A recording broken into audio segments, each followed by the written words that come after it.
So you can all leave and go watch the Packer game. I'm just kidding. Okay, so we have started recording, so we can get started here. Let me. You're away. I can leave it that size, that's okay. So you guys do have a copy of the slides in front of you too. But our agenda tonight is really focusing on the implementation plan. And at this point, there's still analysis and recommendations being formed or finalized and things, but really what we wanted to focus on tonight in that workshop session is a little bit of the structure. So we sent along as part of your packet ahead of time the current implementation policies from the current plan. So we want to be thinking about what works as part of that and how do we want to change the structure and approach for how we're formatting the implementation plan as part of this new update. And then we'll be thinking and talking about some of those actions and things as we workshop through here today as well, and just kind of give you an update moving forward. So we'll skip the icebreaker, Amy. And then we have Amy virtual here tonight as well, so don't talk bad, but no, I'm just kidding. Anyway, so yeah, we can skip over introductions and just jump right into a discussion on the implementation plan to just get us moving here. So no pressure on that part of the agenda. But so thinking about the meat of our discussion here, we want to talk about kind of the purpose of an implementation plan, ground us in that conversation, thinking about where we're at with the bike and pedestrian plan and outdoor recreation plan in terms of implementation. I think you were all at the workshop, right? Yes. So we can go briefly over that because it's the same slides here at this point. But and then we'll get to really the meat of the discussion in terms of the structure of the plan and kind of that workshop on thinking through implementation actions. So the purpose of the implementation plan, there's kind of 4 key components of this. The plan itself sets the stage for implementation. And of course, from my perspective, this is the most important part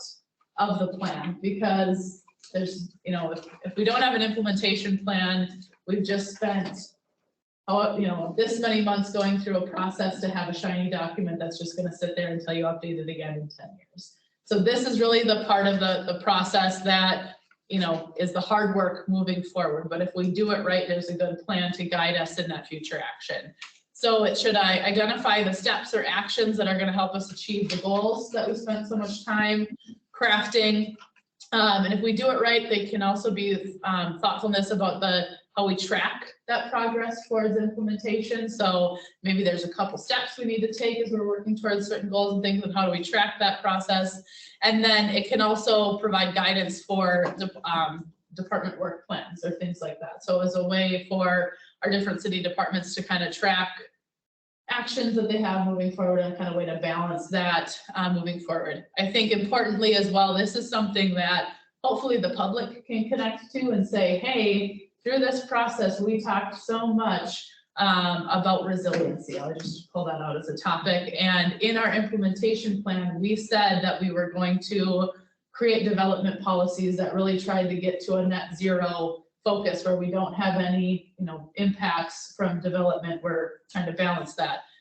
We're 5 years past plan development. We haven't done anything here yet. So a way for us to kind of check that balance. And it also, when departments are figuring out what other actions they want to do, they can look back to the comp plan and say, hey, we said we were going to do this. This is something Kendra's passion. Let's let Kendra take a stab at this over the next year and some of those things. So kind of just some grounding things, shouldn't be anything new there, but yeah. So moving forward, I think the thing I just really wanted to hit on here again, we don't need to go into the details. You'll see the actual implementation actions across both. But the thing I wanted to just remind us here is the difference between the system level plans and the comprehensive plans. And the intent being that those system level plans will have a little bit of a deeper level of more specificity in maybe some actions or things like that, because they've just taken a little deeper dive into looking at some specifics within this system. And they have particularly with the outdoor rec plan, a shorter time frame, right, that we're looking at versus this broad vision. So we don't need to spend any more time on that, other than we're looking in the same framework of that we want to be thinking about investments that we need to make in construction that we might do. I'm looking at the bottom part of this, but policy changes that we need to make to influence other decisions being made. And then maybe, also kind of thinking about funding tools and partnerships and resources. That's an important thing for us too, about thinking about not only what do we need to get done, but how are we going to get it done? That kind of piece as well. So that moves us, and I'm just going to keep plowing through here. So as always, interrupt me with questions. But when we're thinking about the structure of the implementation plan, at its core, we could simply, and this is a little bit of the structure of your current planning document, where we have a great list of activities for us to be working on. And hopefully, we've achieved and worked on some of these things throughout. Hopefully this is, you're hopefully referencing this as we're making decisions and things.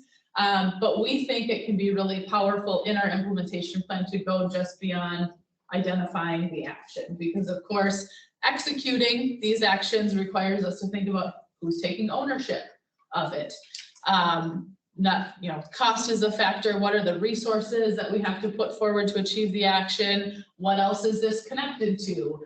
Is this something that we could be working on with the county or the DNR or things like that? What are our priorities? What makes us want to do this now? And some of those things. So for us, there's an opportunity for us to go beyond just the action, identifying those actions and thinking about some of the other pieces of the puzzle for us to understand where we want to be going. I think it's also a helpful tool for us, for the public, if somebody comes in and talks about resiliency and we've gone through and identified that that's really a long-term goal that you're looking at. So it's 10 to 20 years out. It's that range because we need to do X, Y, and Z action, before that. So it gives you kind of the tools to say, yes, we have it in there, but we're not doing it now because it's connected to these other things, or it's not as high of a priority or whatever. So just some components to that as well. So what I wanted to do, and this will probably be easier to read on the PowerPoint slides ahead of you or in front of you, but is thinking about some of these structure options and what we might want to identify. So I drew a little table up here, but we've found that in a lot of plans, it's helpful to move to a table or matrix format for us to talk about implementation, where we can identify not only the action, but some of these buckets that help tell us more about how we're going to implement that action. So this is what from the structure standpoint, what I wanted to talk to you all about and get your input on what some of these key things that you think would really make sense for us as we're taking actions moving forward. So I will move through these, but please ask questions as we're going through. So I think, at its core, back to this slide, an implementation action, and what we developed here is really that statement that describes the action that we're saying we need to take to achieve our goals. I think that's pretty easy to understand and get behind there. But when it comes to the actual structure and some of those things that we can be thinking about, I will read through these, but if there's one that's like, yeah, that really makes sense, let me know. Otherwise, we can talk through them after I've chatted through. But so the first might be, what kind of action type is this? And, as we were talking, there's investments, construction, and things. So is it a regulatory action where we're creating policy or we're changing an ordinance and things like that?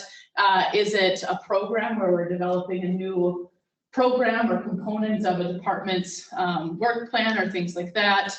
Is it another planning activity where there's something that we need to go in and do more analysis? Kind of next, we want to move to our downtown plan next, or we want to be looking at our infrastructure planning next.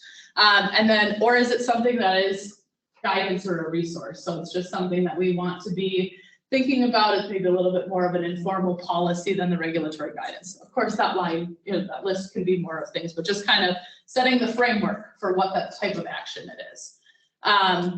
We can also identify the goals that it supports. And so, I think we've heard multiple times through our council workshops that we really want to make it easy to use these goals to say, yes, we're saying yes to this because it supports these goals that we established through this process. So doing something like that allows us to say that this action is specifically answering our goals 3, 4, and 5, or whatever they might be. We can also set a priority for the different actions. So what's our overall priority? Is it something that's, there's lots of ways you could frame this too. Is it a low priority? We'd like to do it, but if we have to decide between this or something else, we're probably going to choose the something else. Is it medium? Is it high? We set metrics, for what those things could be. You could also take it as in a different way of saying, from a priority standpoint, this is a low hanging fruit item where it's not going to cost us much to do it. It's an easy thing to get done, or there's maybe some more ambitious things that so a couple of different ways you could frame that. Timeline is a very common one. We've just broken down a suggestion here, short term 0 to 5, midterm 5 to 10, long term 10 to 20, or something that's ongoing. It's an activity that we're already doing, but we want to make sure that we keep doing it. So thinking about it, those 4 buckets. This is a very common component to be included in here because it also helps you understand kind of that long-term context. The next 3 get into kind of who can take ownership of actions, and this can be a really helpful, but also can be kind of a lot to take in, but who can be responsible for taking some of these actions on. So one thing that we've done is identified community partners. The biggest thing for me when we're thinking about implementation 2, this is a community plan, so it doesn't mean that the city has to be the only one to take action. We should be thinking about how we can connect to our partners, to our regional and state agencies to help us get the work done. So this is and it's also a great opportunity for us to say, hey, Road to Share and the pickleball group and whomever, we need your help to execute this thing that you asked us to put into the plan. And for them to see themselves in the implementation plan can be great. But then also develop on the city side, and really we need to be taking ownership, right, of what we're saying we're going to do. Identifying a lead department so that different activity. We'll use the park example again. That our parks department is going to be the lead agency behind it, but they're going to take the brunt of executing this action. But we also like identifying internal partners as part of that as well. And that can go to the extent of not only departments, but the city council, the plan commission, whatever. If there's parts of those entities that can help support implementation, those are helpful to identify there as well. This is something that we did with, as an example, with Jefferson County here in Wisconsin, and we helped them with a process after the comprehensive plan where they developed a 3-year strategic plan where we took all of the actions out of the implementation plan, and they now have department workshops that are directly connected to the actions that they had within their comprehensive plan. So this can be really helpful from that actual how the work is going to get done part. Other things that we can include: supporting plans.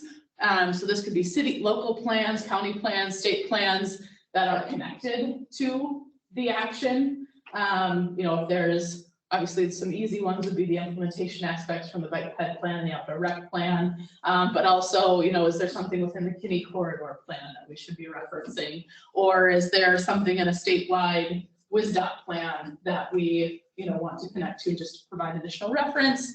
And then you can also identify things like connected action. So I used that example of this is a 10-year action, but we need, 3 5-year actions to happen before that, or these are things that could, from an efficiency standpoint, happen at the same time, an opportunity to identify some of those things as well. So I know I just threw out I did a lot of talking there. Maybe before I turn it over from, Amy or Kendra's standpoint, any initial reaction to, some of these things from staff's perspective? I think it's well organized and it makes sense in terms of how we want to structure things and categorize it based on our recommendations that we made. I think a lot of things can be kind of plug and chug in there. Yeah. Steph, are you asking the group to decide what we want to include? Is that Yeah, what we're doing? Yes, that's where we're going to head. Yeah. So I want, we threw these out as opportunities to kind of get our initial reaction of what, as decision makers, what you think would be helpful, to see here as you'll eventually tell, Department A to go, work on this action, what would be, some of that helpful, and then communicating it to the public too. So I don't know how, I can see it in my head, but I don't know how to get it out of my mouth. All these, everything you said, great ideas, this bucket, how to do this, how that. Wouldn't this be something be easier for staff to come up with a plan for this? Okay, so say, pick something, anything, the biking ped plan. We want continuous bike ped path all the way through town, upside one, down the other side. Isn't it easier for staff to know when that's possible? What are the different groups that can help them with that, money-wise? I mean, it'd be kind of foolish for us to sit here and say, well, that'll be cheap. Well, we don't know. We don't know what's, and can we say, well, we should be able to get that done in 2 years? Well, no. I mean, as far as I'm concerned, everything should be between year 1 and year 20. Sure. Because things change so much. I think we could get caught up in, I mean, we're all novices when it comes to stuff like this. Yes. I shouldn't say we are, I am. The staff understands. I don't know how to get it out of my mouth. What it entails to. So, yeah, staff get to is this part of the getting process. a better understand what it entails to get from this project from point A to point B, time, groups, money.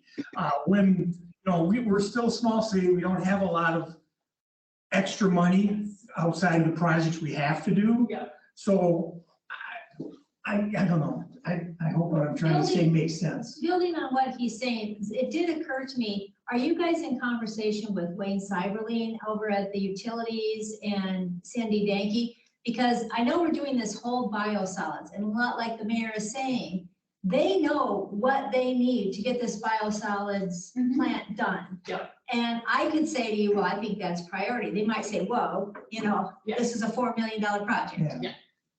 We're not gonna get it done in 5 years. Or we need to have this, and this in Yeah. place before we can do that. We've gotta have the We don't know. roads, We we've don't gotta know that. have, yeah. Yes. Yeah. So we don't hear that. We don't hear your conversations with Wayne or Yeah. Cindy Danke. So we don't know what those are entailing. Right, and I'm not asking you at this point to fill out what's in here. I'm asking you what you think would be helpful to have to support, to go beyond what's in here. So As policymakers. As Yeah, I would policymakers. say like, think of it from like community perspective, just like every day out on the street, you interact with people, right? Like, what do they tell you, or what do you experience? What do you think would be a good recommendation for implementation actions? That's kind of, I think, what you're going for. there again, I've never had one person stop and ask me about the comprehensive plan. Well, No, but they will say, when are you gonna do something about North Main? Yeah, Exactly. right. Like that. I mean, it just, I don't know how do we pick and choose? They're all good. I mean, the way you explain all the different buckets, they all make sense to make it flow for staff. No, I'm not thinking, I'm certainly not fully caffeinated at the moment, but remember, in front of city council, we get reports about the capital, I can't remember. Right. Capital improvement. Yep, capital improvement plan. It's like, okay, Yep. we've had these goals, this is where we are in this process. Right. We've got several columns about, okay, here's the steps that have to happen, here's, and here's where we're Right. at it. So something like that is, we already do some of that. To the extent that we can have maybe one process that covers, both the new comprehensive plan and some of the things we're already doing. Might make it easier for at least council to understand, but yeah, and some of this is like, I don't know if,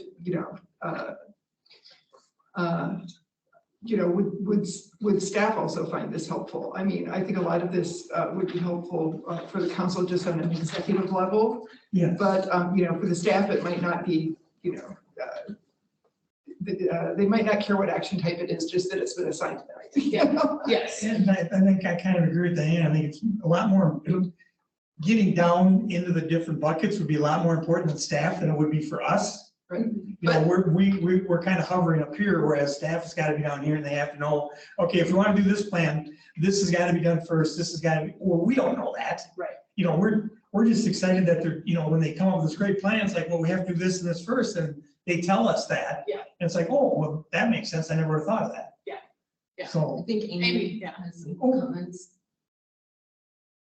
Amy, did you want to speak on it a little bit about this? Oh, yes. So, you know, while staff primarily is going to use the plan, it's also the community's plan. So we want to make sure that it's easily accessible for everybody in the community. So when I look at these buckets, to me, I look at the action type and the supporting goal, and those are great to include. When I get to priority and timeline, those two for me, kind of, we could pick one or the other, right? I tend to go with a little more detail and I prefer the timeline. That to me tells me what the priority is, because if it's a high priority, it should be in 0 to 5 years. So I would think we could pick one or the other of those. I do like the community partners piece because, like Steph said, it really exemplifies that this isn't the city implementing all of the plan. We do have partners within the community. I like lead department as well. And I wonder if we could slash that and add lead committee or board, so that it will be, you know, whichever department has it and whichever lead board it's going to go through, whether that's plan commission or park board, et cetera, gives folks a little more direction on how to funnel it in the future. I think the internal partners were a pretty small organization. I don't know that that's necessary for us unless somebody else feels otherwise. Supporting plans, I could go either way, as well as connected actions. I think the connected actions is really good for the community to be able to see how things come together and affect each other. So that might be something that the group, you know, feels strongly about or not. But those are just my thoughts as I look at this, and that might help you think about it in a different way too. I think in terms of priority, I think you made a good example as like for low, we could frame it as like low hanging fruit, like this would be easy to implement. This would be, you know, not cost us a lot. So maybe we can frame that priority section differently to us, because I think that would be helpful, because like Amy said, the timeline kind of tells us how much of a priority that is. Yeah, and I think there's they definitely are things that get used kind of more of a one or the other versus both. In the standpoint of priority can be nice for a community that's like they don't want to put time on things because they get nervous about, you know, in year 4, are we all of a sudden like, we haven't done anything, and so they have to rush to do. But of course, this is flexible, you know, there's. We live on 5-year plans. Exactly, yeah. So I think that's a great point, and, you know, and also there's the ongoing aspect, you know, of this too, to just, but. I'm wondering if, you know, along with timeline, you know, I'm almost like, you know, maybe degree of difficulty. Yeah. You know, like, you know, how complicated is this? You know, how much, you know, maybe in terms of, you know, the amount of resources needed, like Kendra said, you know, some is going to be relatively low-hanging fruit, but some is going to be a whole lot more complicated. So maybe some way to you know, at least acknowledge that. But I don't know. so what, you know, I know we're talking something different about the timeline, but what happens when we get this all done, we pass this in a year or whatever, next spring, next summer? What happens if we get to 5 years and we haven't done anything, which can easily happen with who knows what's gonna happen. Right. So I like the idea of not having dates and Sure. that. So I agree with what Amy said about that. I like that idea, because I think if you have dates, people get, board members, council members, they get, We said, how come nothing's been done? Yeah, we said we were going to do this by March 15th, 2024. Yeah. Why isn't it done? And same with citizens, they don't understand, and there's a lot of us don't understand, you know, a lot of the stuff behind each thing that, you know what, yep, we thought we could get it done in 3 years. This came up, this came up, this came up. We And don't then have the any money to do legislature it. changed the rules. Yeah. So I like the idea of not having, Okay. Like a time, yeah. timeline, I it's like a more of the- range rather than a. Yeah, I like the idea of more of the important, Yeah. you know, high, low, Okay. medium, whatever. Yeah. Without timelines. Takes us 20 years to do everything, takes us 20 years. I mean, it's, So, and I think, you know, to add on to that a little bit, yes, this is an adopted plan. And the intent is to have, you know, try to build some transparency in how we're gonna tackle things. The intent with how we provide the introduction into this plan is that this is the column that of things that we're like, we are committing to and how they make sense for us today. These are suggestions for how we're going to move forward. So trying to put a little caveat into the world changes and stuff happens.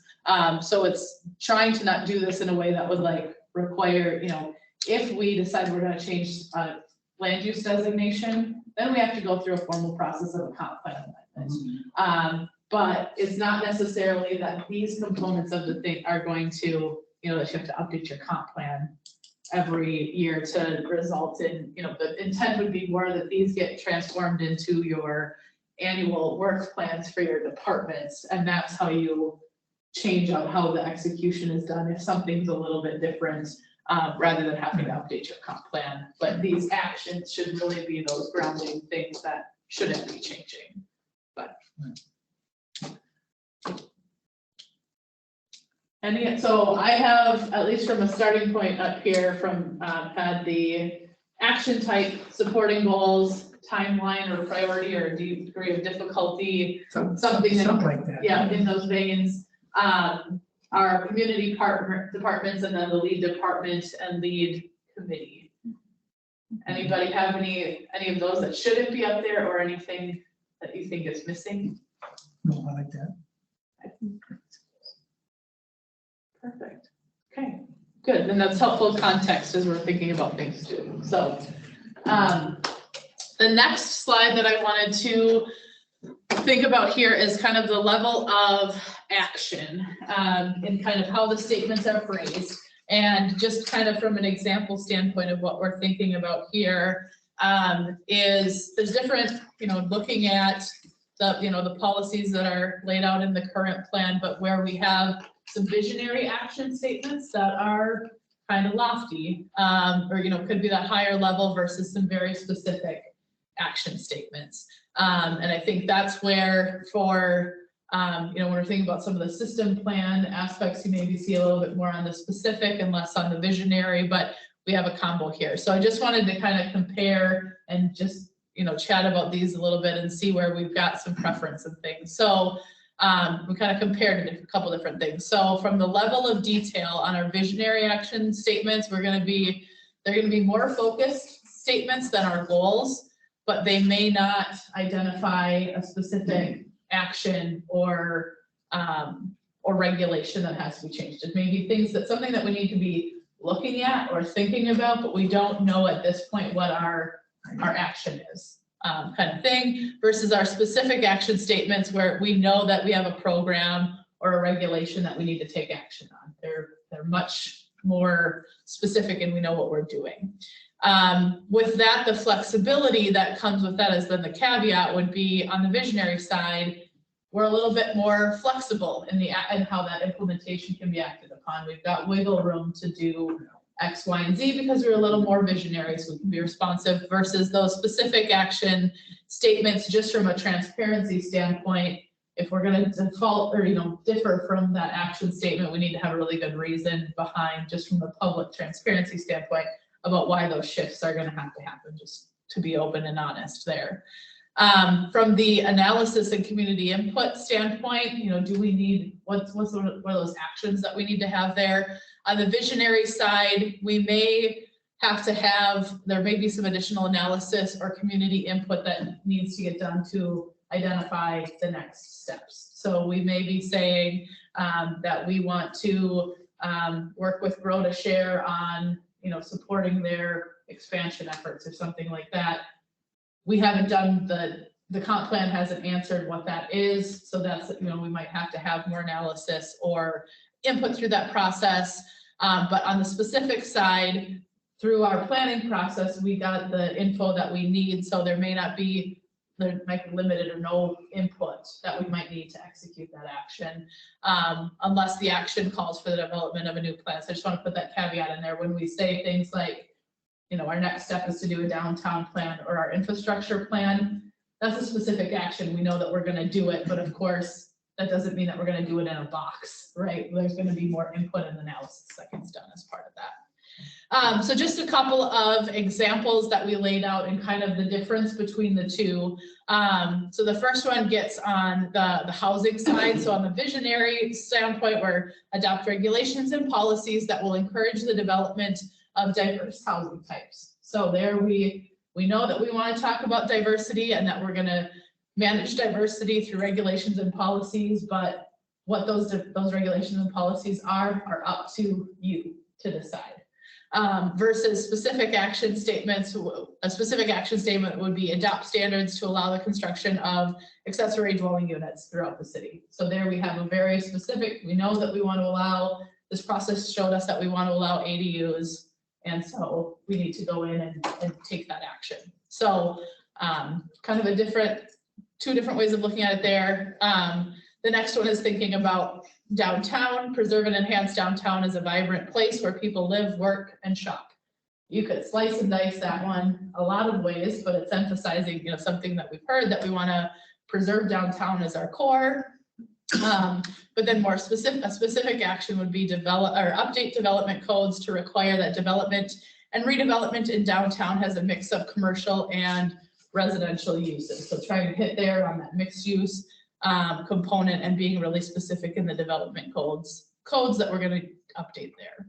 So just kind of giving an example there a little bit. I think if you look at a good chunk of, and of course these are implementing policies that are in the current document, are in many cases a little bit more on the visionary side of things. They all have a place and a space for us to be thinking about, and really there needs to be generally to be some kind of combo in between there as well. So I'm not necessarily asking for input on how we should go, because again, there's a place and space for each of them, but wanted to kind of ground us in the difference of what we're going to look at. And I think sometimes it can be harder to wrap our heads around the visionary statements because they don't seem specific enough for us. Like, what actually are we supposed to do? Well, they have a place because we may not know, especially when we're thinking about some of those longer term actions where we don't necessarily want to set that specificity. We need some of that variable for us to figure out how it works for us. So I don't know, Amy, if you have any reactions or commentary on the approach of these two. Yeah, I was just thinking we will have a hybrid. We will have both, I'm sure, because like you said, there's places where we know we want to do things. And I think we can definitely say that and get us moving forward. And then there's areas where we know we want to move in that direction, but we don't know exactly how. So this is good. Any questions? Well, I was just thinking some of it has to do with your interpretation, like the word vibrant might mean different things to different people, or encourage the development of diverse housing. Well, I understand what diverse housing, but I would have never thought of the ADUs as that type of thing. Mm-hmm. So again, if we have, the more visionary we have, we need to really understand what we mean when we use the words versus a structured thing that we're doing. Yes, yeah. For sure. I like the visionary stuff. The whole idea of painting ourselves in the corners, I don't like. I like having broader strokes. Yeah. Well, it's kind of, it's the wish list side of Yeah, it. And then when you get to the specific action, it's this will be feasible. Yeah.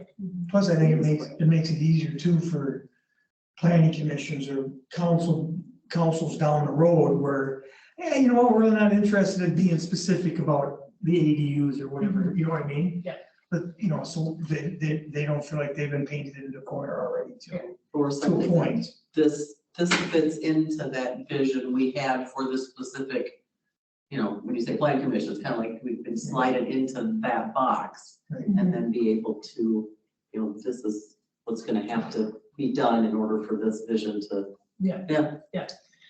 Yeah, and I think, you know, even though these actions, like the specific action statements are specific for, we're going to, you know, I'll use ADUs again, that we're going to adopt an ADU regulation.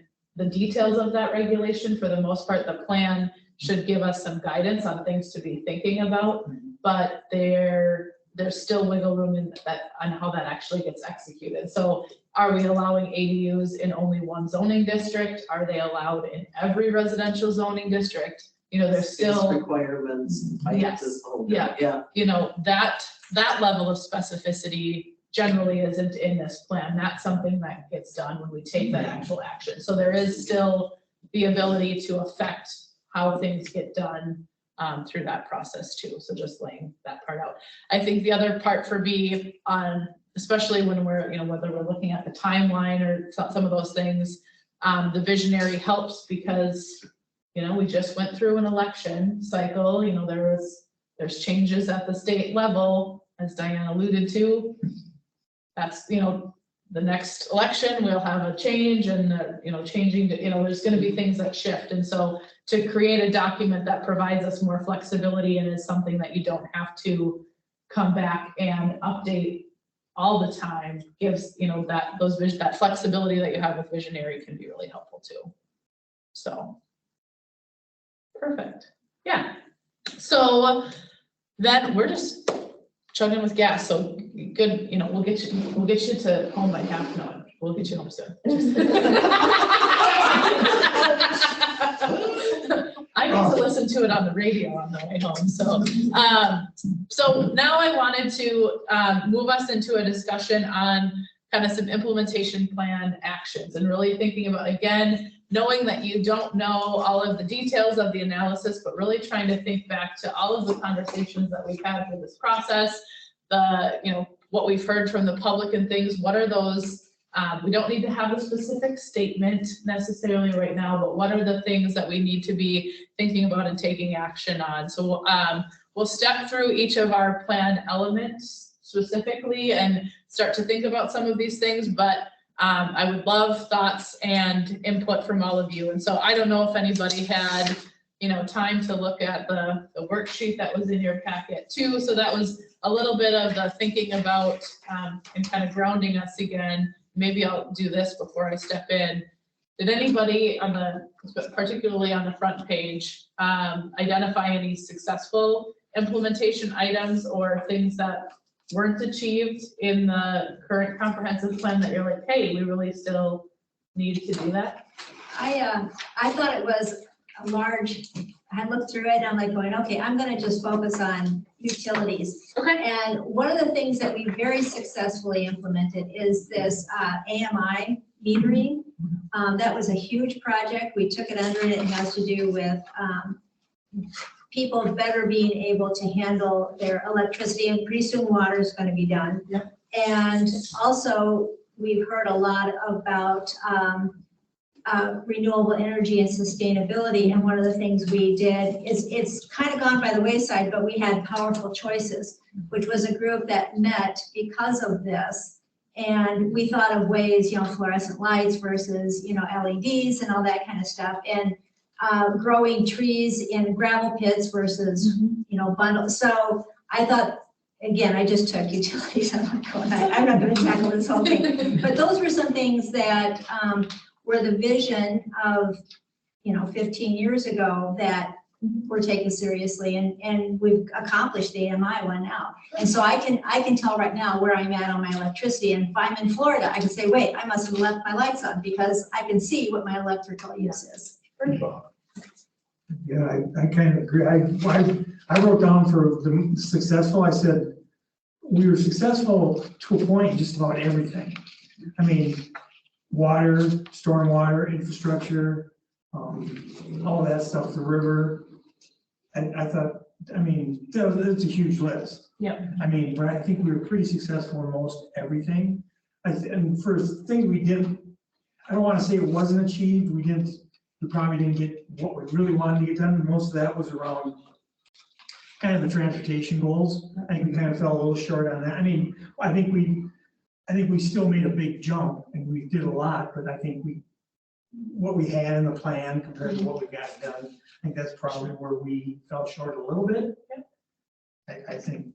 I personally think staff's done a phenomenal job with it. It's interesting to watch them use that comp plan. You know, it's great for the developers and it's great for staff. Sure. And One of the things that wasn't achieved, that we kind of dropped the ball is we failed to update it. And I mean, it's 2005 and I know we work around it and we kind of move, but we didn't do an aggressive every 5 years, 10, I think we're supposed to do it every 10 years, but you know, because some of the things I was reading here, I'm like, that doesn't even exist anymore. It hasn't since 2009, Yeah. you know? And that is one thing in the approach that we're taking, that I think we covered at the workshop, is that we're trying to not have just the natural resources and management conservation chapter was 23 pages, just based on the number here, that we're trying to have a more succinct and direct plan itself so that it's not as much and cumbersome to look at, but that there's still the technical information that needs to go behind it that informs the goals and strategies for us, with the intent being that these technical memorandums for each of our plan elements are things that staff could go in and update. We have new census information. We had, we updated our housing study. We want to go back and take a look at that information. Okay, now we've analyzed this. Hey, we really do need to change something within the comp plan. So we're trying to set it up as a tool for because part of it is we're just going through our day-to-day and we may just respond and move on and not think about it, but trying to use those technical memorandums as a tool for having access to the data or being able to check if we need to do an update to the comprehensive plan. Well, so much of it, it's so narrative and you're just like reading, it's like, what are you even, that could all be hyperlinked. If you want to know this technical stuff about soil samples, here you go. Yeah. But really to make this decision, we don't need to know. Exactly. Yes. Yeah. A lot of that is great for staff because it shows, it gives them the reasoning behind it or details for them to go do their analysis. But yeah, for 99% of the people who, could otherwise look at this plan, there's not a lot. They want to know, are they getting a swimming pool? Exactly. Exactly. they got one. Well, it's a little cold now. But they got one. Any other thoughts on the success items or things we missed out on? We still don't have a north and south Main Street plan. Well, but that's not true because we did do the South We got Main the corridor South one. study. I said on that, so that was done. Yeah. And I look at, we've talked about and tried so hard to do the buildings with, the residential up above. I know, 1300, we talked about, hopefully it was an RVs or whatever. So we've attempted it. Has it ever worked anywhere? I I think mean, that's the one that's one of my questions. I've never Yeah. Main really Street. seen it work. Main Street, Well, yeah, there's but apartments above everything, but but beyond that's that- that's like the already built environment. Right. It's like, the new builds. I just haven't seen that work No. yeah, unless it's like condominiums in some, like downtown, big downtown. yeah, the one next to the Dairy Queen. I mean, we tried it there They and tried, that didn't work. And, I remember a plan commissioner had commented, you have to sell an awful lot of cups of coffee Yeah. versus if it's all residential, you've got that every stinking, it's just a guaranteed. And so, yeah, you get more bang for your buck. And that's what makes it so hard to get that retail low. Well, and retail is changing now. Oh, yeah. And also, and just workspace. Workspace is changing Yeah. so fast. Yeah. I mean, I work from home now. So, But like they're putting my Tattersall. I mean, the ideal would be to have that workout facility. Yeah. That's just like, Yeah, which now they can't. and they now can't find find anything to do, so that's disappointing. Yeah. But it's the right idea and that's what we're hoping to accomplish. However, it just. Yeah.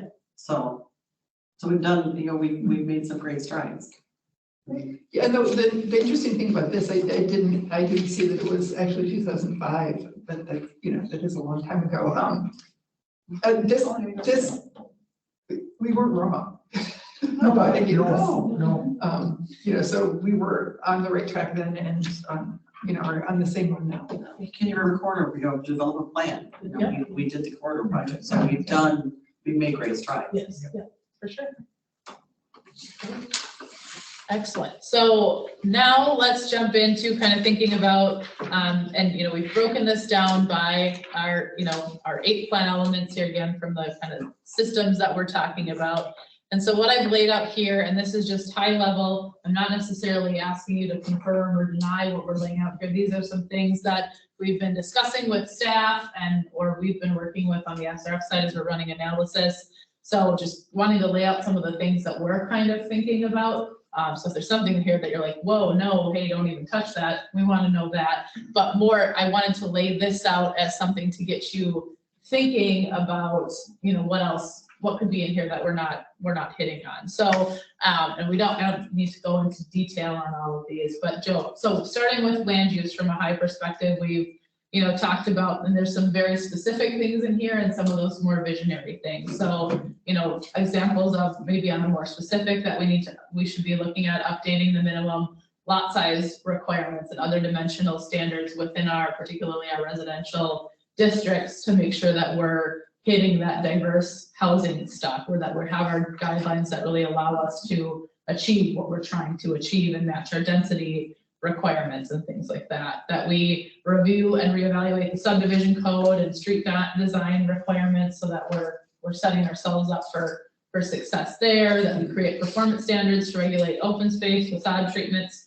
bonus density as a way to provide a different level of development guidance and control, that we can get some performance standards in there that allow us to have a little more control, that we modernize our zoning code, which as a primary base could include the development of a use table. So rather than every section having their long list of different categories my favorite is when I find a haberdashery that's still in the zoning code, because who knows what a haberdashery is anymore.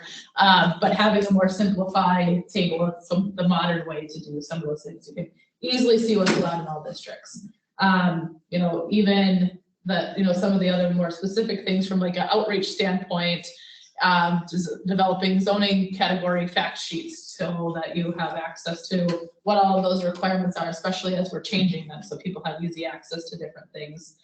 We've got develop the downtown Main Street plan, in here, another one of those actions that we know we want to be taking, that level of specificity. So I won't go through all of these things. Another good one in here that's it's more of a program action, maintaining that collaboration and education opportunities with the townships. I don't want you to have another large tract property owner meeting in 10 years where we have 50 people show up in a room and they're still mad about something that happened 70 years ago. That doesn't, we're not always in control of what the townships. Of course, yes, but there's a good gesture item, from that standpoint. Yes, so absolutely. Yeah. Any additional thoughts or reactions on things that you would really like to see in the land use side of things? And this is again really that management of growth. Thinking back to the land use plan that we talked about at our last meeting.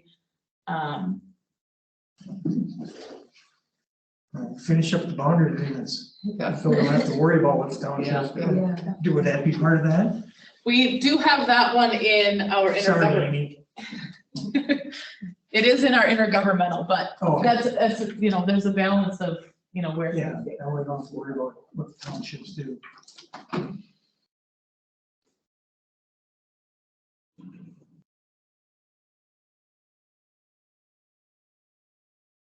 Any other thoughts?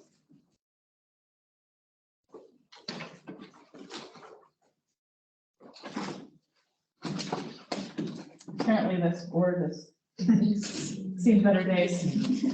I was gonna say, when you say other dimensional standards, are you talking about parking and open space as well? Because I think that needs to be acknowledged. I'm just gonna make myself a note.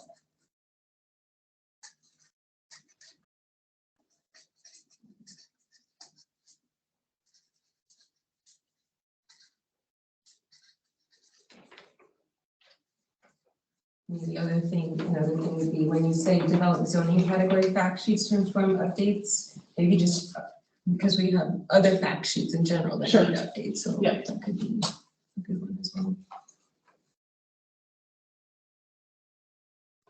So this is ETZ subdivision. Okay, good call.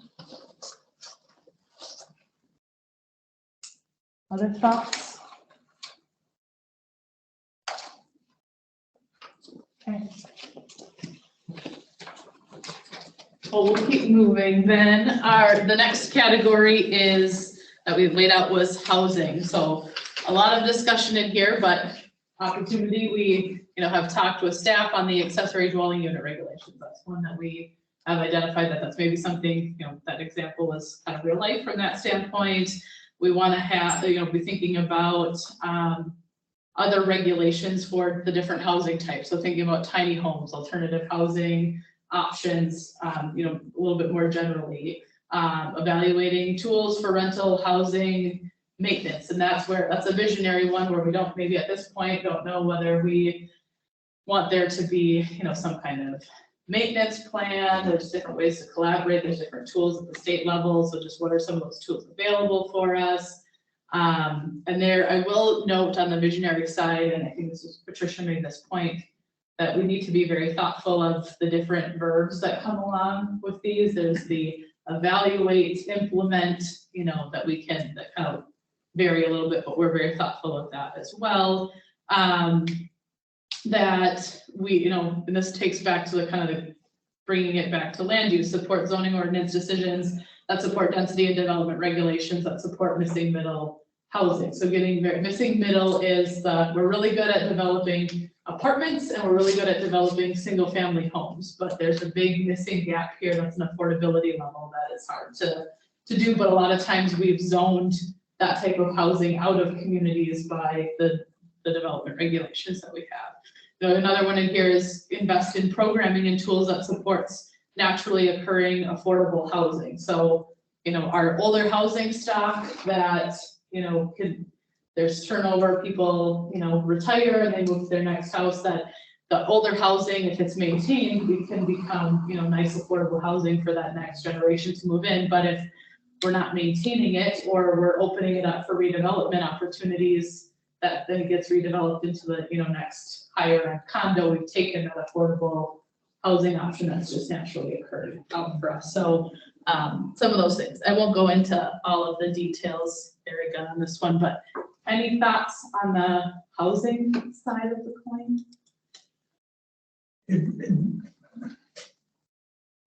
I've talked about this before, creating some kind of a program, and I don't know if it's too specific, or thinking about something where,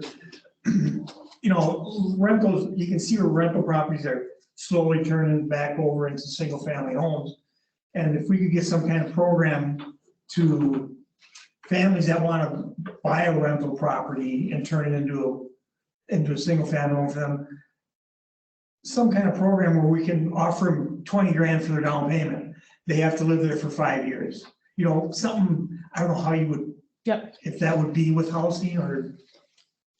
We have create city-funded homeowner loans. I can't read that. It's okay, I can't read this, I can't read that. I'm in the middle, I had cataract surgery on Monday, so one eye is really good, one eye is really bad. You turn 60, the problem. Yeah, if I put my glasses on, it's the opposite. It's like, it's horrible. It's mine, I didn't read through all of them, so I No, apologize, but yeah, that's fine. Excellent idea. yes, great idea. I understand the missing middle housing, but it's not an affordability. I mean, the apartments aren't affordable either. It's like maybe missing housing stock. Or, Yeah, sure. Missing housing opportunity. Yes. Or something, because it's not the size. Because we've got things that are between apartments and single Yes, family homes yes. already, but it's the more the Affordability. the affordability. Yes, yeah, no, and that's a great point too, because it's I want to have my own front door, but I also don't want to mow the grass, and those types of things that change, that are kind of all in that the two paradigms. So. Other thoughts? I realize that we're a college town and we're 50% rental, 50% ownership. Is 50% rental necessarily a bad thing? Because people, oh, we're 50, like it's a negative thing. I'm kind of like, I don't know. I would like, if I could. I don't think it is. Yeah, I don't really either. don't think it is. But it's looked on as, oh, you rent, you don't own a house. Yeah. And I think to some extent, there's some generation perspectives that are in play there. I think for a younger generation where housing is the cost that it is, the only option for me is to rent, or I don't want to reinvest all of my money in a house. I want to be able to go travel and, do some of those. So I think that and who knows, the next generation after this one will have a completely different way, frame, but. Amy's got a comment. Yeah, Amy.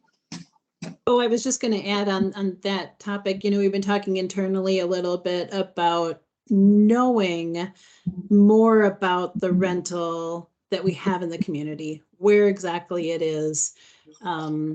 The state has limited us a bit, but there's data that I think that we can collect and then maintain that can help inform us to do better policy decisions in the future. So that might be something that we might want to add to this list too. I personally, this is kind of related to rental housing. I would love the city to have some resources for renters, because we do a lot for the landlords, but these poor kids are getting taken advantage of frequently. And I know that we're kind of hamstringed by what the state will let us do. Yeah. But if we can at least have some resources available for renters, maybe that will indirectly make the landlords behave themselves better. Yeah, and I think that's a great one too. We talked a lot about some of the housing resources at our housing stakeholder conversation, but that's the focus in the work that's done right now on the nonprofit side is a little bit more on the, families or, older individuals that have been homeless for a while and trying to get them housed. So I think that sometimes, there's a broad picture of who's trying to look for housing and those kind of things. So great point. I have two. Yeah. A weatherization program. And then maybe local subsidized housing program. Could look into that and just ideas. Sorry, I heard you and then I was writing. And Oh yeah, no worries. Local subsidized housing.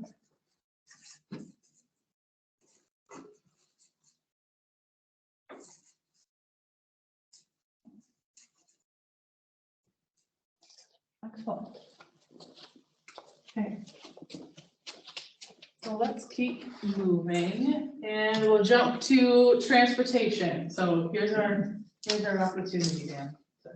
What are we gonna lay out that plan for success? So, some specific things in here, again, where we have, thinking specifically about parking policies and regulations within downtown, but more broadly, what is that parking plan from a citywide perspective in terms of our policies and regulations, thinking about pavement preservation tools and planning. Our roads only last so long. What are things that we can continue to do to preserve what we have and make those investments last longer? Collaborate. We have, state and county roadways within the community, continuing to collaborate with them on, changes that are made there. Thinking about community transit options. We've got our micro transit idea in the back here. Exploring funding for that public transit. Implementing the bike and pedestrian plan is an easy one. Making sure that we're thinking about, and this is another one that ties to land use, that we have the policies in place to support the construction of that should be connections within development, so that if there's a policy in there, hey, you say you're gonna have a trail here, developer, you're putting it in situation. So you'll notice a focus here that's a lot more on our multimodal components, not so much from a broad vehicular window. We're definitely a community designed for movement by vehicle. So Yeah. Is there anything the city can do to promote ride sharing? I mean, I don't know. Yeah, Yeah, I mean, other than offering, you a know, bulletin board or something. Yes, yeah. I mean, I don't know. Yeah. Yeah, and one thing that interests me about River Falls and this maybe with the economy changing is that people who work here live somewhere else. People who live here work somewhere else. There's this cross flow thing. And it would be nice to minimize or mitigate that somehow. I don't know.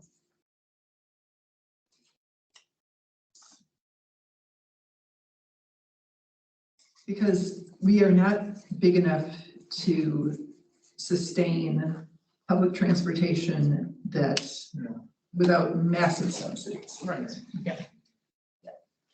Yeah, and there's lots of different scales to look at from, you know, different options and things like that. So there's definitely some ideas that I could think be. when you're talking about, you know, people staying here and working, I think kind of the way we build out our business parks is helping, because I never know how to say this right.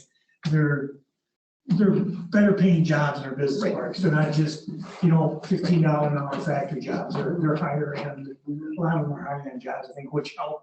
It brings a lot of people to town to work. Right. Plus, it'll help start keeping people here too. Well, and frankly, we're just not big enough. If you live in town and work in town, you're not having to drive too far. Right. Right. Yeah. But, you know, part of that goes along with what you said too, that so many people, 60–70% of people that live here commute.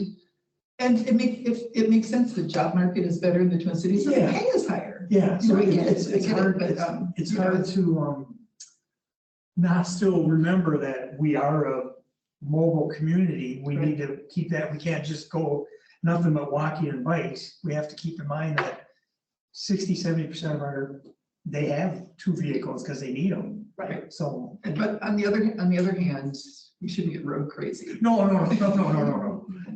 Yeah. I mean, they need main roads to get out of town and go. Right. But, you know, try to encourage when you're in town, walking, biking, Yes. slow down. Yeah. Yeah, and this last one on here kind of groups a lot of things together, but that when we are thinking about those roadway improvements, that we're thinking about from a universal design, that we aren't just designing roadways for cars anymore, that we're thinking about all modes as part of that. And we're also thinking about the accessibility for all ages. So we have a transportation system that's ADA compliant and, you know, is built for 8 to 80, you know, in terms of years of age too. So. Like it. Okay, then let's jump to economic development. So here we've got a few different things. A lot of this comes from a programming standpoint. So economic development is one that is, you know, a little less, you know, the city does make investments from an economic development standpoint in terms of, you know, maybe buying or, you know, interaction in that standpoint. But this one can be, you know, a little bit different in terms of context, but that we're going to look at funding tools to help with restoration or preservation of some of our existing businesses and things, some more specific things like looking at opportunities for maker spaces, community workshops, some of our entrepreneurs. So supporting some of those, you know, smaller types of economic development opportunities that we want to look at updating our home occupation regulations. So here there's a balance of not only how do we bring that next big business and how do we develop Man Valley, but also thinking about the smaller scale components of economic development, that we want to, you know, support infill commercial development, that we want to think about keeping things in our core that we don't want to, you know, where we can, we're not growing big and outside where we don't need to, you know, with the development of a downtown plan, understand the market context specific to downtown, so that we're being really, not only are we thinking about a great downtown plan that's really going to be a great sense of place and it's vibrant because it looks cool, but that we're investing in a market that is going to be supported and maintain the vitality of downtown moving forward. So a few different things there, but any thoughts, comments on economic development? I think Diane, you were talking about this, and I didn't ask you when I should have. Someone had said something about citywide broadband, and you commented that we can't do that. And I was gonna say, why? Because the state is, my understanding is, we have to talk to Kevin about this. But my understanding is the state has divided up different areas of the state for major telecommunication companies. It's like, okay, you get this whole district, you've got, you know, any build out is you. And of course, they're not gonna build out where there isn't.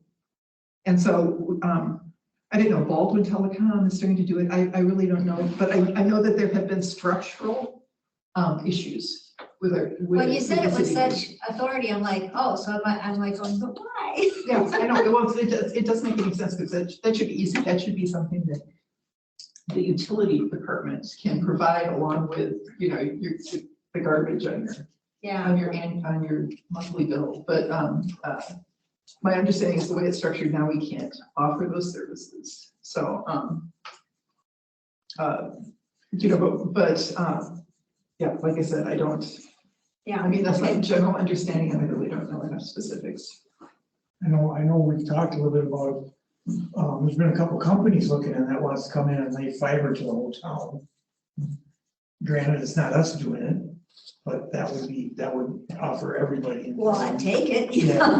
Yeah, because that one, I mean, that is necessary for like the development of home businesses or Yeah. or any business. Right. I mean, and that's one of Pierce County's problems is it's a beautiful place to live. There are places that are gorgeous and have like no internet connectivity Right. at all. Right. Yeah. So, you know, nothing's gonna develop there. Yeah, we joked, we don't have great internet at my home in Lina Lakes, but my grandma up in Polk County, they have fiber lanes, so she had, like, she's not on the farm Vacant right now, but we joked that we should go, when COVID hit, we're gonna go live on the farm, because then I'd have way better internet access in rural Polk County on 160 acres, but anyway. Well, that would really, I think that would help our economic development, is to have that. I think the town we've got fairly decent connectivity, but I'm not sure what I do, but I'm not sure that everyone does. We pay $200 a month, Well, yeah. yeah, so. Yeah, that's gonna be anybody. Yeah, that's why your phone bill. Good one. Any other thoughts on economic development? Steph, I think that we can circle back around this one from a staff perspective, because I think we've got some things in our marketing plan in conjunction with our corporate parks. And I think we probably want to get a little more specific to downtown and the programs that we might want to offer there too. So we can feed some more into this, hopefully. Great. Yeah, I'm looking at the food truck thing, if we're gonna be specific, and I'm not sure if this is economic development or housing or land use. But Airbnbs, vacation rentals. We should, the city maybe should at least tax them. Well, you know, we should look at that, what we're gonna do. Because, and I know some communities, they have so many of them, it really affects the housing market. We're not that popular yet, but you know, could happen. Yeah, for sure. Okay. Then our natural and cultural resources here. Oops, I gotta turn this page so maybe it goes closer. So here we're trying to really focus, you know, agriculture, this plan element, as a reminder, does include agriculture from the state statute perspective. Of course, there's not a ton of focus from that on our plan here. We need to recognize the agricultural context, but so there's a few different, you know, areas in here where we're thinking about programs and policies to preservation of our resources, so maintaining what we have, getting into some specific things about thinking about like habitat restoration and preservation within our open spaces, but how do we maintain parking areas that are also responsive, or, you know, some of those development areas, and then other things like thinking about, so how do we continue to support diversity, equity, and inclusion efforts and policies, you know, giving our committee space to do things, how do we ingrain that into our different policies? that we want to, and then another specific thing on the preservation side, exploring tree preservation policies. How do we manage a new development's gonna come in? How do we manage the, impacts to trees as development is occurring? Policies that specifically look at the green corridor process that we're establishing through the land use plan. What are the policies that we need to put in place to achieve what the goals that we're trying to achieve with those green corridors? Thinking about specific things like public artist opportunities or ways to enhance our community identity and our history, not only from a settlement standpoint, but also our indigenous populations, who was here before, us, and those types of things. Supporting efforts to support our sense of place and identity and kind of that look, feel, and welcomeness. And that's really from a cultural side of things. Again, we're looking at this from not only the history side of culture, but also the social culture that we have today as well. Thoughts or reactions? Well, Councilman Sean Downing here is starting a group of hobby beekeepers, which is just kind of a fun thing to do. And I wanted us to get a museum. I can't believe we're the size we are without a museum. So, and I know you're a tree city. Monarch City, Monarch Bird City. City, and hopefully a bee city soon. I think we are Bike City. Oh, if there's a city, we're at.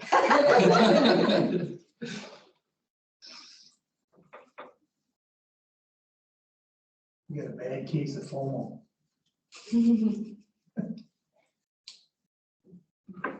We are an official B city now. Oh, we are? Yeah. Well, we're a bee city affiliate or something like Is that. that what it is? It's not, we declared it ourselves rather than someone else saying, oh, you qualify, Okay, yeah. which is what some of the designations are. Yeah. Trisha, did I miss something other than the museum?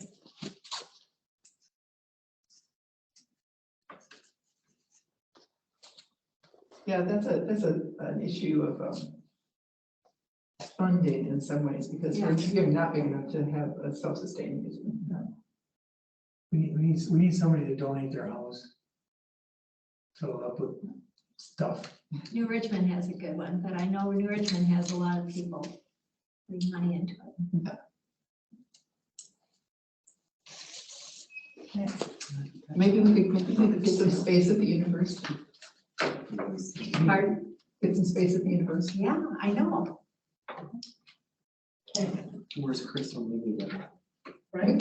Yeah. So I had an ESPN alert. It was just that the game had started. Yeah, The Titans are ahead. Oh, and It's 7-0. Okay, we're almost done. We're close here. I think, oops, did I skip one? Utilities and facilities here. So there's some specific components and then some broader components here again, like everything.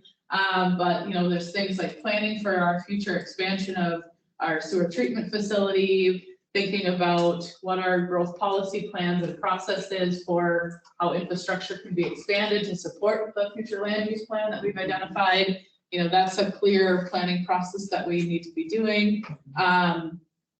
There's create mandated sustainable development regulations. So we're thinking about, whether you want to go net zero or things of that nature. Monitoring the facility and service needs throughout the community and ensuring that we have access to all. So there, from a facility standpoint, those are things that provide a service to the community. We want to make sure that they continue to be accessible and are also providing the services that we still need. Clean water quality, runoff perspectives, maintaining a access management inventory. So making sure that we have a good list of what are the things that we actually maintain and have as a community, and how are, who is responsible for them, what are the needs, where do we get the funding, some of those things. So anything we're missing? Undergrounding wires, utility lines. be a huge expense. Future proofing. Yeah, because climate change, incorporating climate change needs into utilities and facilities. Storms are going to get worse. Yeah.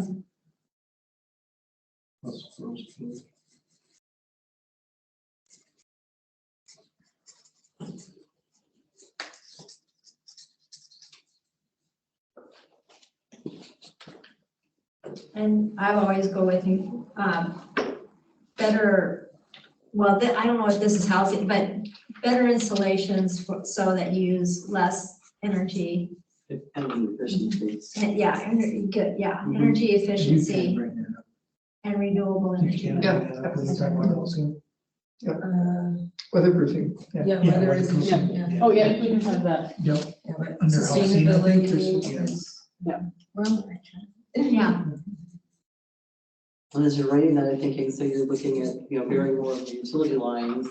And then how does that incorporate in with, we're trying to get a trail system in, so we have to now take these lines down and bury them here, as long as we're doing that perfect location to be able to. Like the north sewer intercept. Right, exactly, you have to do one, so can we combine that with something else? Nope. And then that puts it closer to your 0 to 5, because they kind of go hand in hand, so. That's where staff always surprises me when they do that stuff. It's like, who the hell would have thought of that? That's just- Exactly. It's so smart. That's why we hired them. Yeah, it is. I mean, they really. And they impress me talk when they do amongst that stuff. themselves, obviously. Yeah, it's working. We're gonna do this, so how about, yeah. Excellent. Okay. We just have 2 left. Intergovernmental cooperation. So here's where we've talked about, a couple of these things where, It's agreement with the town, the cooperative. Towns, yeah, right there, off the bat, clarifying our ETC subdivision ordinances, engagement opportunities with the towns, monitor and participate in, as development from the metro is continuing to move this way, that we're being thoughtful and mindful of what's going on and how those policies are changing, and if policies are gonna change that are gonna bring a bunch of people here, or if they've changed and they're gonna take a bunch of people, businesses or people away, being mindful of those things. Establishing an intergovernmental commission, monitoring also state and regional planning efforts and participating in those. How do we participate in the county comprehensive plan or a statewide planning effort or things like that? And then I think kind of a specific one that could, cover a lot of things, but thinking about our local employers and some of those major industries and understanding their workforce needs and how that, whether that's transportation options or housing options or, some of those things, but that little bit more on that relationship based side of things. I would add to the standing up engagement opportunities with towns, put that into joining governmental entities. We should do that with the school board already. We should be doing that with the counties. Okay. The county supervisors. So not just the townships. Yeah, that should be. Also our state elected officials. Oh, they show up once a year. Steph, we've really been looking closely at regional opportunities with Hudson, New Richmond, maybe even Prescott, in a variety of areas. So that might be something that we want to continue to push in the future as well. And we could have a regional lobby day.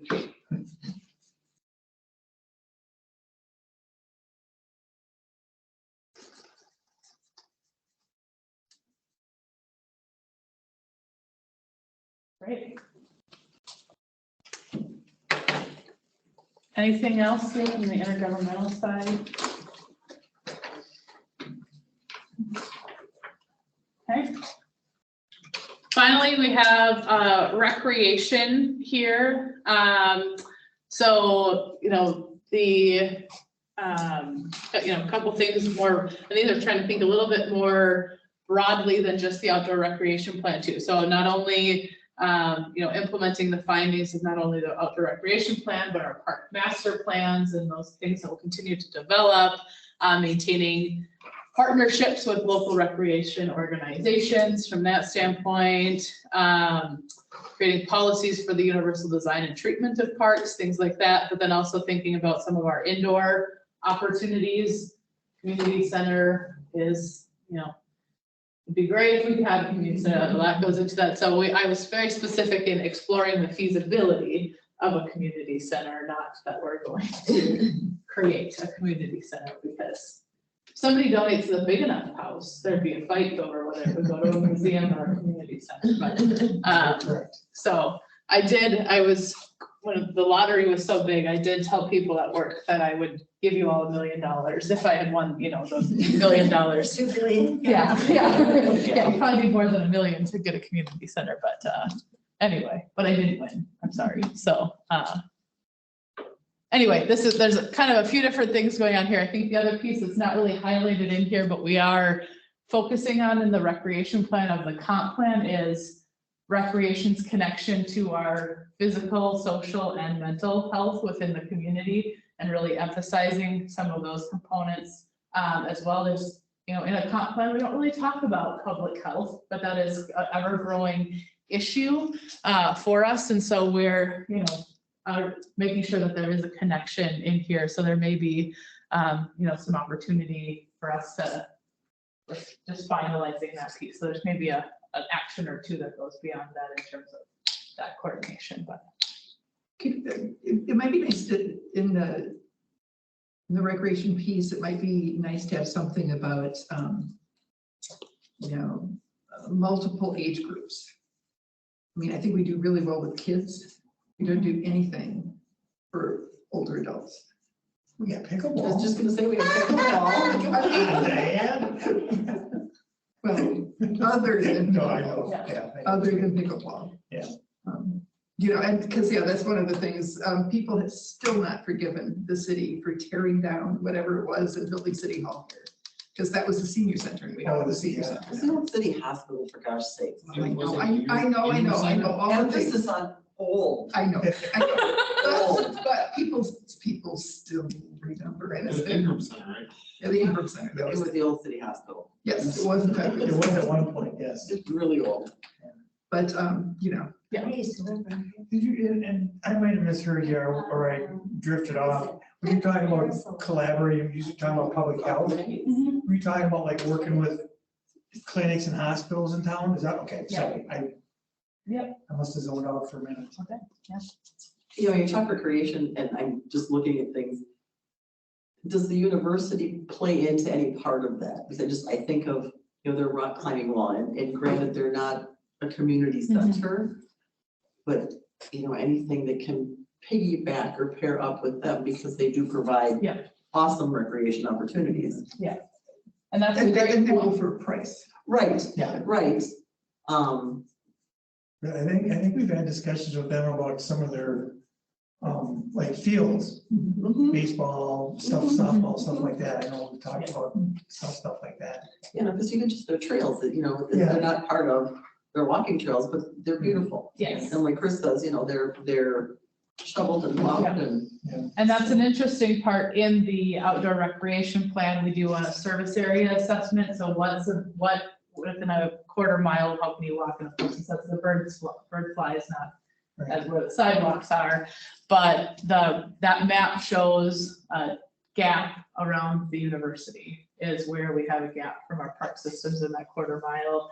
But of course, that doesn't mean that there's not open space or green space in those areas or some recreation opportunities. But I think that's a good point, in just where that gap is generally, but is there an opportunity the hard part with the outdoor rec plan too, from a DNR guidance in our needs assessment, if it's not publicly available where I have to pay to use a facility, I have to have a membership. From a DNR standpoint, we can't count that as a resource within the community. Same as if we had a private park, we have a subdivision that the park is only meant for residents. we can't count that as part of our recreation network to meet DNR standards, So so. we can't count any of our neighborhood parks? No, our neighborhood parks, those are all open to the public. You could, anybody could go, but if, there was a private subdivision that said this is, Saturday properties. So so, like the university tennis field, is that open to the public? No, no. Hmm. Yes, you could pay to use it, but because of that pay feature, it's not fully publicly I accessible. get that. I never paid to use it. Oh, no. It's only illegal if you get caught, right? Well, I've played tennis for years, but it's just, I just was thinking about that. Excellent. Okay. Perfect. Well, obviously there's more to come and we'll, finalize some things here. We can kind of see that kind of combination of both the visionary and specific implementation actions there. But if you have any other thoughts, please reach out as we're finalizing things here. But what is happening next in terms of exactly the ask for all of you? The kind of meetings laying out. A month from now, we'll have a meeting on asking you guys to take action on the bike and pedestrian plan. The outdoor recreation plan will be at your January 2nd meeting during a regular plan commission meeting. So just be a portion there, but we'll talk about it at the What December. Meetings. January 2nd is a Monday, Oops, I must just have looked at the date wrong. so it's the January 3rd Yes. regular. Yes, that one. Okay, okay. Just remember, a month from now will be close to Christmas time, so Yes. when you're planning the dates, kind of keep remembering. Yeah, thankfully, we're early enough, a little early there, but, and then our January 19th meeting will be reviewing the comprehensive plan. We're not asking you to take action at that, but you are going to be our level of review before it goes out for public review in February. So the entire month of February will be dedicated to the public's time with this comprehensive plan. And then March, we're looking at adoption. So the intent is that we're using your planning commission meeting at the beginning of March for you to take action and make a recommendation on the comp plan to the council. The council's last meeting in March will be to take action and adopt all 3 of the plans at once. So those plans won't actually be finalized until March, even though we're gonna ask you to take action and make a recommendation on them before. Perfect. Amy, did I miss anything on outline or the next steps, or did I get it, other than my miss the second versus third? No, I think that's good. Okay, perfect. So, and we would love, we're talking too about the public review in February. If there are community events or opportunities or things that that are going on that we can take advantage of, please let us know from that side of things too. We'd love isn't there thoughts. there's usually a craft fair at the high school this time of year, This weekend. this weekend? Oh. No. There you go. Yeah. Okay. Great. Well, that's all I have for you. Thank you. Perfect. Thank you very much. FYI, I will not be here the first week of January, so I won't be able to attend that. Well, you look at February, that's when you had your last public meeting also. Your kickoff was actually February. I live right in northwest corner. Okay, 7 to 6 currently. Anybody